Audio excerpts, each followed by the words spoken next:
Okay, if you recall in our last video, I was trying to make some headway on the XOC stuff and the system started, well, doing this. Double zeros indicates a CPU issue. It's a CPU detection problem. Now, I'm gonna prove to you that the GPU is fine because there it is right there, up and running on that test bench. So the GPU is fine. We're actually getting our double zeros on the motherboard, which is an indicator that the CPU is not initializing. So, either I have a bad mount because this is a contact frame AIO. So the Arctic CPU coolers use a contact frame, and I have had them before not let the CPU boot because the tension wasn't right. But what I've never had happen was it work and then not work. So it's either a contact frame, CPU needs to be reseated, or my 14900 KS that I was running at 6.1 gigahertz kind of like locked, decided to finally give up the ghost. So today we're going to try and figure out what went wrong and get it working again so we can continue to move forward with trying to get up in the top 10 leaderboard. Today's video is brought to you by our brand new GPU Apocalypse 2.0 shirt, kind of immortalizing all of the stuff you love about today's GPUs. Our GPU Apocalypse 1.0 shirt was actually one of our most famous and popular shirts, and now it's re-immortalized with GPU 2.0. But let's face it, the Apocalypse never went anywhere, it just evolved. Just like this shirt. Go buy it now. So let's just see, after it's sitting here all night, there's another potential possibility that at one point in the ice chest, I had lifted one of the submersible pumps and it just sprayed water everywhere. It's possible some landed on the motherboard and freaked something out. I have showed how you can almost douse this stuff in water and then as long as you dry it off, it all works again. But let's see, we will probably get just an immediate double zero right there when I start it. Yep, and nothing moves forward. It just sits there forever because the motherboard's, hey, CPU, are you there? And the CPU's not responding. Now, there's another potential possibility, it's rarer, but that it could be the power supply. Suddenly the 12-volt rail in some way is not feeding power to the CPU anymore because even though I switched it over to this with 4 PCI Express going to the adapter, it's quite possible that maybe one of the 12-volt rails took a dump. I do believe this is a multiple 12-volt rail power supply. It is a 1500i. So I'm wondering, before I go through remounting it and everything, because of the intermittent problem, like if the CPU died because of voltage, it's very unlikely that it would have done that thing where it turns itself off and then I can turn back on and turn off and then suddenly doesn't come on anymore. Usually when CPUs die, they die. They don't do this intermittent working, non-working thing. So I'm almost wondering if the power supply itself has a problem right now. Okay, here we go. So we're gonna check. Yeah, we got 12 volts. You can see it right there. Okay. It's now moving. It's now trying to boot. Now it's just yelling at me that there's no ground. Wait, what?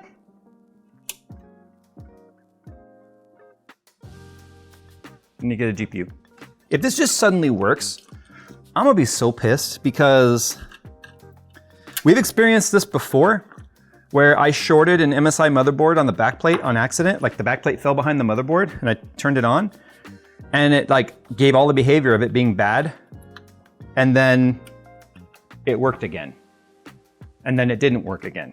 So let's just see what's happening here, shall we? Yeah, look, now it's fine. Okay, for the record, yesterday I off camera after it stopped working, spent a good hot minute troubleshooting this, clearing BIOS, clearing CMOS, power cycling, unplugging it, and none of it would bring it back to life. I even took loosened up the mounting plate or the contact frame and put it back down and repasted the CPU and everything. There's the reloaded factory defaults because I cleared the CMOS, so. Well, shit. This is also the second time I have used a multimeter to test something to then have it just suddenly go. I fucking hate my job sometimes because I want to show you guys this stuff and then I didn't do anything. No, it's quite possible, like I said, some of that water that shot probably got on something and then once it dried, it's fine. Although that was salt water, so that's why I'm seeing like this white residue because that was salt water. Well, it's alive, so. No, I got things I gotta do today. I gotta get measurements. I gotta take some photos of the card for Vince because Kingpin's gonna make me a bracket for the LN2. Take that other card apart, but first put it on here with the air conditioner. That way I can see how far I can push the RAM. I'll probably just do RAM overclocking to see how far the RAM goes stable. So, all right, well. All right, so here's what we're gonna do now. I just validated the second card on the test bench. Actually got almost a 44,000 on air in the air conditioner, but I need to get this guy, which is my liquid nitrogen pot, onto here. The problem is the bracket, because the die has gotten so much bigger on the 5090, the bracket for the 3090 and the 4090 do not fit on here because the gap is too wide. Now I could technically get it diagonally, like diagonally it'll fit, but I can't get all four, and I do want all four to fit. Now I'm gonna be sending these measurements and stuff over to Kingpin. He said he'll make a bracket, but I need something in the meantime. So what I'm gonna do is I'm gonna make one out of ABS. Now yes, obviously this is way more flexible than aluminum, which is what this is made out of, but I'm not gonna use this to hold it to the card. I'm gonna be actually using a C-clamp to hold it to the card. And because we don't have to go like nearly as low in temps for this as we normally would for like the liquid nitrogen stuff, like minus 130, 140, we're trying to go to like minus 30 maybe on this. Apparently the 5090s, I don't have firsthand experience yet, but apparently the 5090s like to not want to do much below like minus 40. Apparently they don't like being that cold. So we can get away with not having to have all four basically holding the card, you know, the pot to the card, but our C-clamp can do that for us. And I've used the C-clamp method on the 3090s and stuff when we were doing LN2 there just to get better mounting pressure. So what I'm gonna do now is I'm gonna pop this guy off. I'm gonna trace the pattern out on here. I'm gonna get my calipers because I have the measurements. They're 100 millimeters diagonal, 64 millimeters across, and 76.5 millimeters high. So as you can see, it's a rectangle, it's not a square. So I'm gonna make, and fortunately the ABS I have is essentially the same thickness as the bracket is, which is about 1/8 inch. And so hopefully I can figure that out. I also have to take the cooler off because I need to get some photos of the front and the back of the card for Kingpin, because he needs to be able to see what stuff he has to avoid to make sure the bracket doesn't hit any capacitors or SMDs or anything like that. So we'll just kind of come back with some progress to see how this went. And you know what, I'm gonna tell you right now, I'm a little disappointed in this card because the build quality seems a little bit lower than the initial card I got, because look at the heatsink. See how they're like kind of crooked? The other one's not like that. It's perfectly straight up and down all the way, but right in the middle right there, and I can feel it with my finger, right? I'm touching the mess, yeah, I can feel it.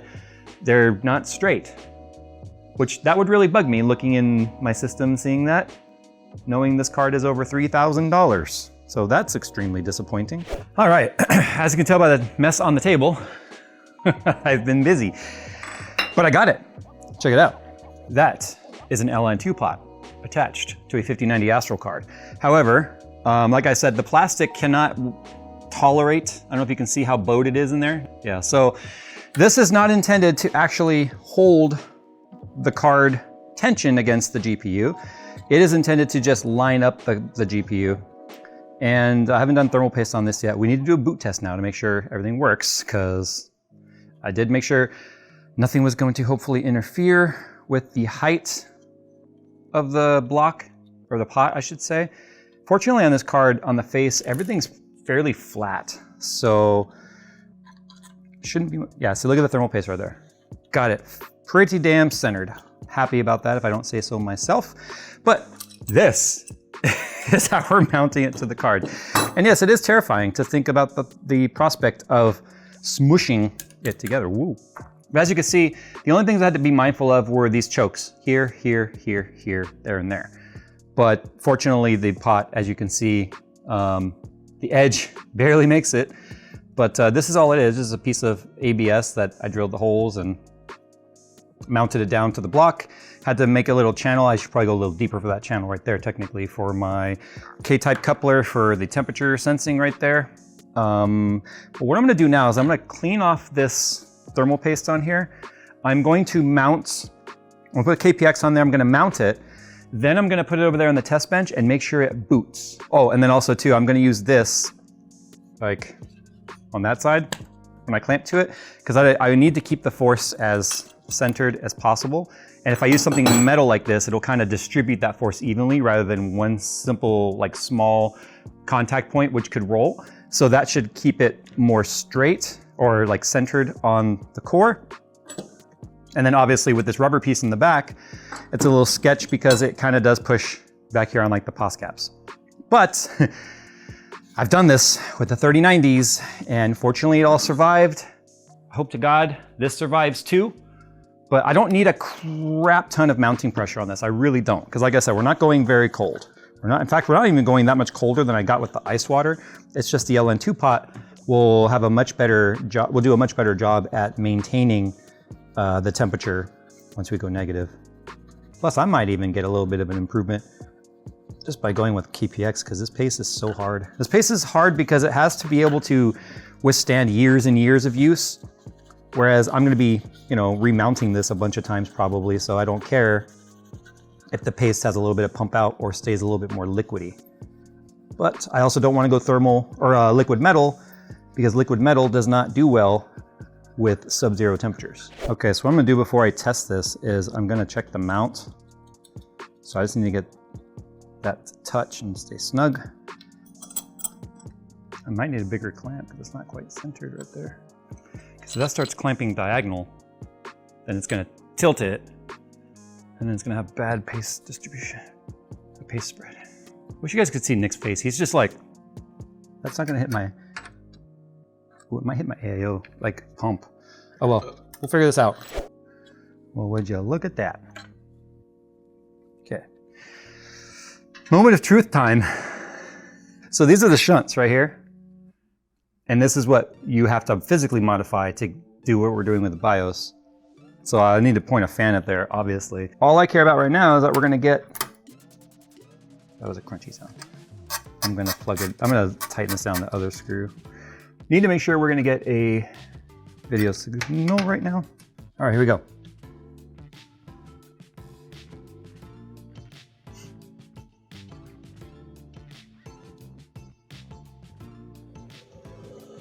Hey, we got video signal. Yeah! Okay, sick. It is idling 580 watts with a pot with nothing in it at 28C.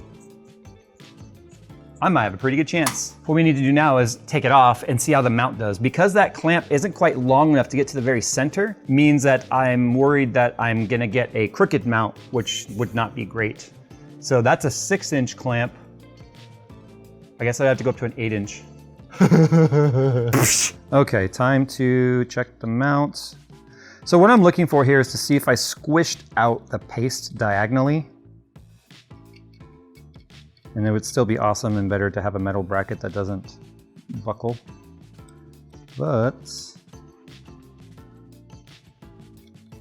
trying to hold the card here. Also too, I made sure it was important to use these washers on the back side just in case. Everything around there is a grounding pad anyway, that big orange circle, but still, I just don't want it digging into the PCB or anything. And oh, well, it's stuck good. That's a good sign. And that isn't, oh, it's not a bad mount, but I'm a little bit concerned about how thin it is at top and how thick it is in the bottom. The problem is I might have actually tightened these a little too tight as I was putting on. This mount probably would have been fine, to be honest. But yeah, the important thing is that it does look like all corners got squish, but maybe they're not as tight as they could be. So they're more rounded rather than a sharp edge. That tells me the mount pressure wasn't absolutely great, but this is still gonna be better, I think, overall. There's only one way to find out. We're just gonna have to do it. And the LN2 will technically be here tomorrow. So it's here.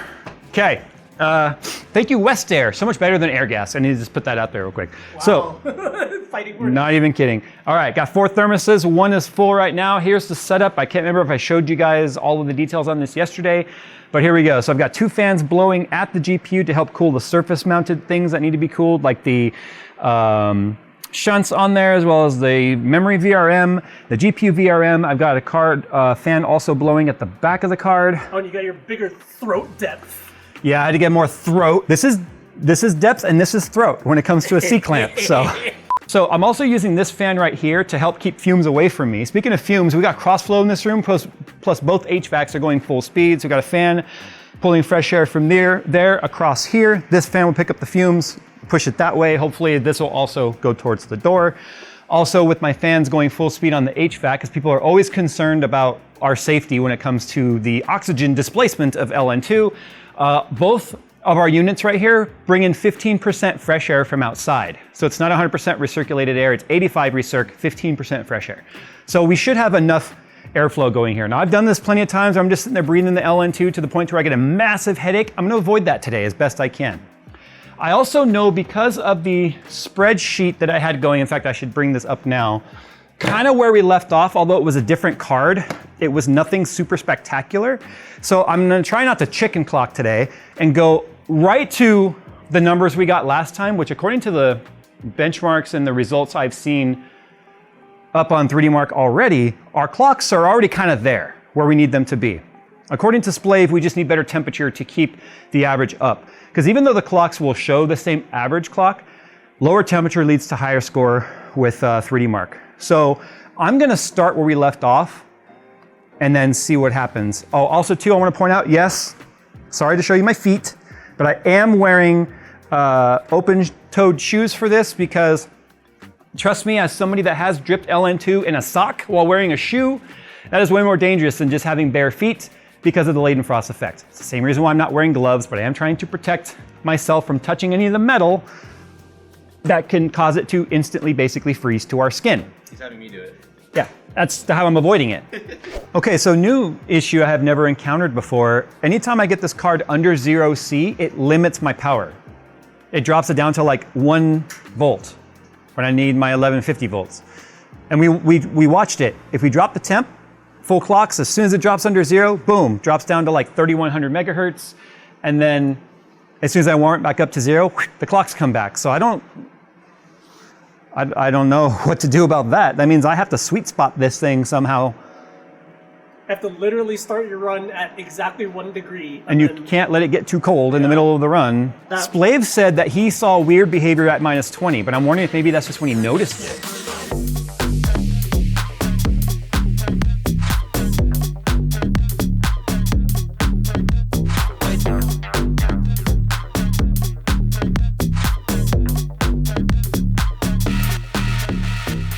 Yeah, so the card's waterlogged now and I've been going at it for hours.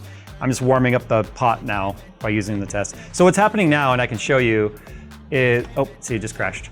Yeah, so if I go to apply my overclock right now, I just get a gray screen, and I've already warmed up once and blown out the card with all the water and stuff in there. So what I'm gonna do in this video, for you guys, it'll be next in the video, for me it'll be tomorrow, is I'm gonna take my card back out of my system. I am going to remove the water block, and I'm gonna switch my LN2 pot over to that card because I know that card's actually a pretty solid card. And then I'll put the water block on this one and throw that one in that rig. 45,758, exactly 50 points behind Linus, which really sucks. And Ralph is between Linus and I. So if I uploaded that score today, I would not be right behind Linus. I'd be 2 spots behind Linus, which really sort of sucks. We're hoping that the other card will help us with this. It starts at 3165 in the first good chunk of the test, and then jumps up to a 3450, and then starts fluctuating around depending on the test and temperatures and such, right? If this beginning part wasn't something I was having to deal with, I know I'd be Linus. I'd probably be even closer to like a 45,900, maybe 46,000. Now, I talked to Splave, and he said his card doesn't exhibit this behavior until -20. I think it's a -20 or -21C. So we were talking, we think it might be a per chip basis for whatever reason as to why it is the moment it goes -2 freaking the fuck out. Now the cool thing is I already know those numbers where I got that, but I can't do anything about the start of the test. So I'm really thinking I'm just gonna bite the bullet, take the GPU back out of my system, which I just threw back in there today. Yeah, it's over there back in, but I didn't fill it with fluid yet because I knew this might be a potential, like this potentially could happen. So we used a lot of LN2. So we used 34 liters to still be behind Linus. Okay, We'll be back tomorrow. For you guys, it'll be right. So it's the next day. Actually learning some stuff here. This is awesome. So I've got 2 different Astrals here, 2 different revisions. So this is revision E1. This is the card I was trying to XOC. This is my water-cooled card that I put the block on. That's F1. Now here's the thing. Obviously these were manufactured at 2 different times, which is why we have an E1 and F1, unless they were maybe manufactured in 2 different facilities. But here's the thing. Oh, Phil, I'm seeing even more differences. Like pads here are missing versus this one has solder on the pads. So they're different. And I'm wondering if this is a good thing for me now by going to this card, because here's the thing. Let's focus on just the VRM, which, remember, power delivery and the weirdness I was experiencing under 0C. And by the way, I was talking to an ASUS engineer, and he said that just like I'm experiencing, some cards can go all the way down to -20 before the cold protection jumps in. Now the cold protection is in the BIOS and the firmware, but it can be overwritten too by the PMIC itself. So obviously, talking with Splave, his card goes -20. At -21, he sees a problem. I'm experiencing at -1, as you guys saw. So that was this card right here. I just started kind of moving over the components. But as I was checking things out, look at this row of pads right here. This is the back of the VRM right here. And this is also the back of the VRM right here. You can see all these soldered pads. There's not really anything even attached to the back of those pads. But if you look on this card, on the back of these pads, we have all these capacitors or resistors or whatever they are. They're resistors on the back. Same thing right here on this row. Now check this out. We, as I just showed you, have this whole row. That row is in a different spot here. And as you can see, there's nothing attached to them. So there is differences between these cards and the way they're manufactured. Okay, so I switched the pot. It might look like it's a smaller pot on the surface, but it's actually more efficient. If you look inside this one, this was actually the 1080 Ti or 2080 Ti, I can't remember. You can see all the different chambers in there.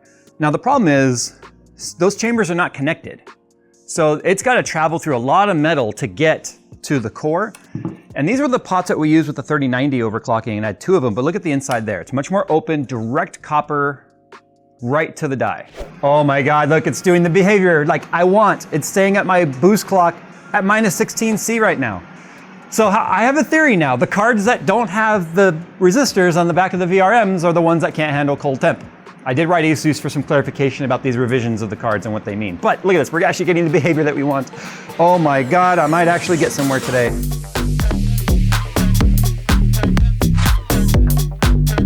Well, as is typically the case, I have 2 cards that are great at one thing, but not both. This card core clocks like a dream. It will go to over 3475 through the entire run and pass with stock memory speeds. I cannot get the memory to go stable above 3000 megahertz.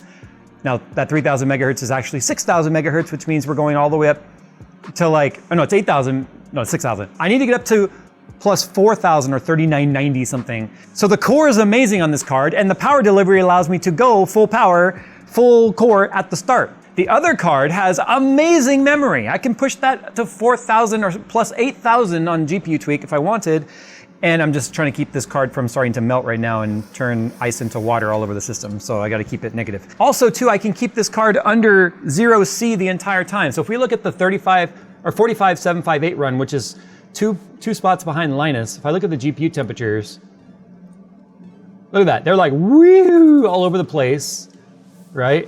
Goes as hot as 18C, but this is this card's temperature curve. Check this out. That was only a 41.910 run when I was figuring out the temps. Look at that. Under 0 the entire time. So, but the problem is I can't get this card to get the memory clock up where I need it. So anyway, I'm gonna go ahead and upload the 45758. We're gonna end this video. I've got still 65% of the LN2 tank of it there. I paid for all of it. I'm gonna use it all somehow. But I'm gonna keep chipping away at this. I might try the other card again and just try and figure out the start. I'm not gonna lie when I say I'm slightly tempted to buy another card, but that puts me at nearly $10,000 for the score, which is an absolute, when you're not being like responsible, it's an irresponsible way of spending money. So, oh, it's getting warm. So anyway, I'm disappointed. But it's just, if that other card would just go full speed at the start. But I think what we showed you guys with the power delivery system being different, that's part of the design difference. And there's no way for me to know that without taking the card apart. So it's not like I can peek at it through the box and be like, oh, it's got the new ones, you know, but whatever. All right, let's go ahead and plug in. Let's get this score up and validated. Like I said, I'm gonna keep playing around with this, but I can only get so far, you know? All right, let's validate. So here's our run right here. I'm number 14 now. So from 30 to 14, but I still have exactly 50 points to catch Linus. Okay, we're done with this video. Just keep an eye on the leaderboard if you want. It's 3D Mark Hall of Fame. And yeah, so that's up there now. At least I'm number 14, and that was with the card that was literally having to like, you have to push the throttle only a little bit at the start, but then hammer the coolant while also simultaneously flooring the gas. And then not going too cold, because if you go under zero again, then it slows down again. Well, shit. Look how beautiful that pot is. I know I said we were done and we were gonna chip away, but guess what? I have had some results. So you can see my last run was actually a 45.776, better than the 45.758. But check this out. I actually got 45.816. So I beat Linus by 8 points. I want to show you what I have to go through to do this, because this is the card that I showed you guys that actually will not go full power unless it's above 0C. So I have a very hard balancing act of trying to keep a pot cold enough to be able to keep the temps down, but also not let it start so warm that it runs away, but not starting so cold that it won't go full clocks, but then running away and getting too warm to when the overclocks will crash. It is the most balancing act I've ever had to do. So let's see if I can get through one run right now. Because if you look here, here are the temps, right? So like you see, we start at zero, under zero, and then boink, then we come up, we're bouncing around like the 20 mark.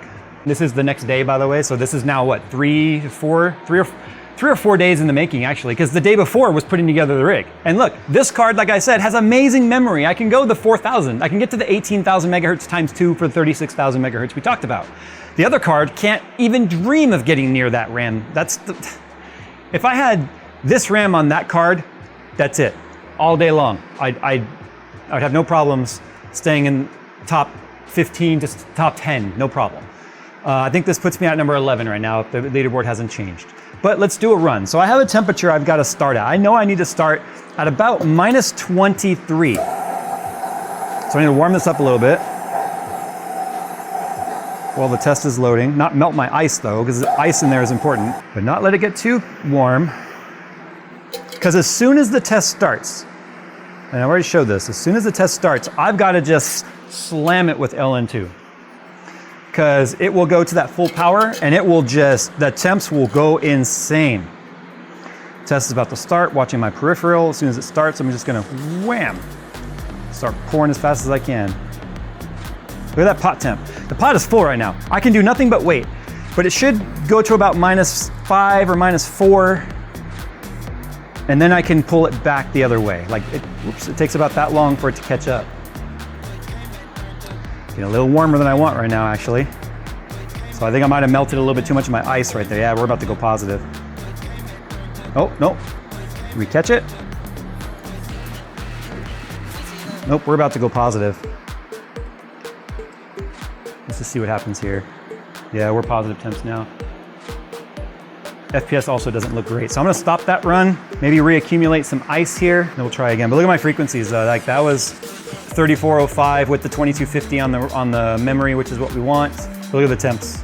Got all the way up to 38. Not gonna cut it. So there we go. We're just gonna try this again. Actually, no, we're not, because I need to make some ice. And yes, you use fire to make ice. That makes perfect sense.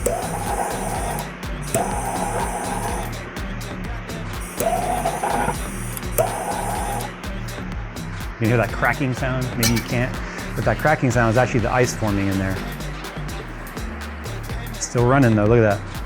But it's not going to the single digits quite as fast. So that's good.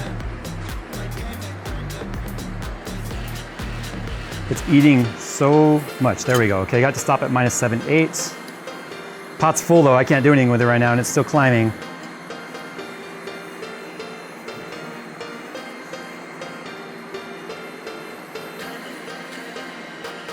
FPS looks kind of meh at the moment. I'm just trying to get through a run here so you guys can see what I got to go through for this score. And it's still getting warmer than I want.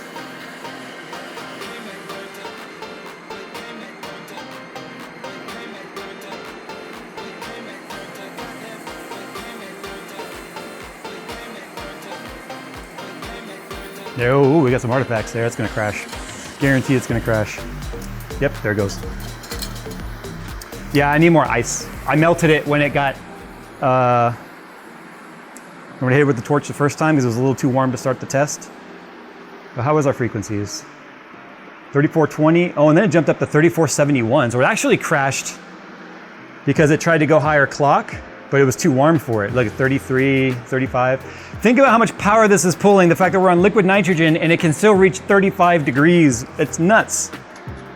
Let me just form some ice real quick. We'll try and get through one run and then I'll upload the score and then we're finally done. All right, well, it crashed again. I think I have water accumulated now. You can see there's water in parts of the block. So there's no doubt water on there. I did use Need Eraser and create a moat around the RAM.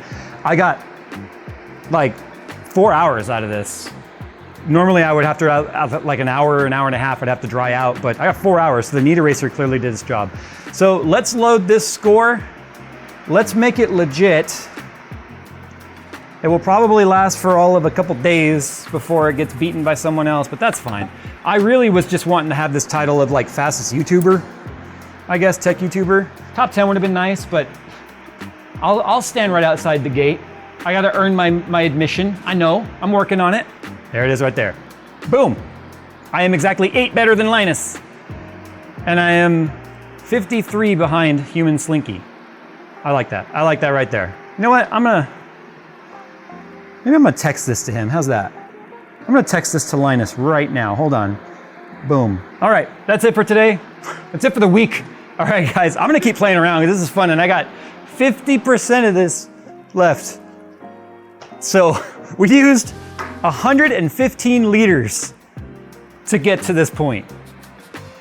But at least we have a good starting point now. Think about that. All right, guys, thanks for watching. We'll see you later.